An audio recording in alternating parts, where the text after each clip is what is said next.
because ultimately, as we go through the days, we get closer and closer and closer to God making the beings closest in the image of God, who now are supposed to live in the very rhythm of creation that God has set out from the very beginning. So the fact that this day is divided is already supposed to tip the hat to us. We're supposed to sort of read between the lines already and understand, no, there's a kind of hierarchy in how this creation is being portrayed, because ultimately this is going to have implication for how those people are called to live. That this is in some ways liturgical, if you know what I mean by that. It's intended to have an impact in the life of the people, and we're seeing it lived out from this telling of the way that things were from the very beginning.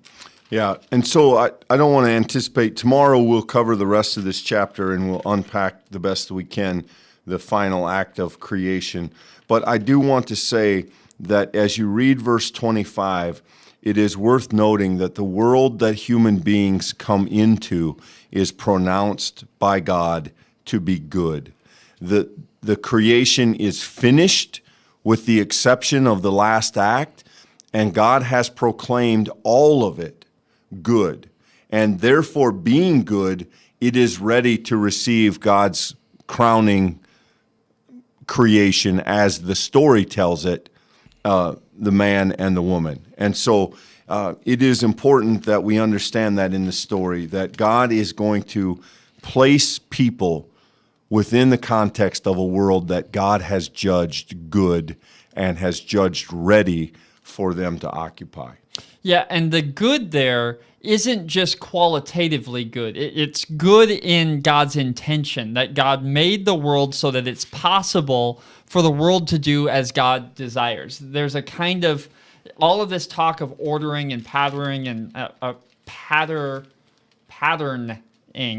and then this idea of governing, all of this sort of leads into this idea. It's not just good for the sake of the way that God made it, and it was. It's that God made the system and order of it in such a way that it will lend itself towards good. Of course, that is the great pivot that happens in a couple chapters, when the order that God makes is by this chief creation disordered. That's what makes it so scandalous, is that God from the very start architects it in such a way that it was intended to lead forward in a positive way. And it's only until that's disrupted that that's changed. Yeah.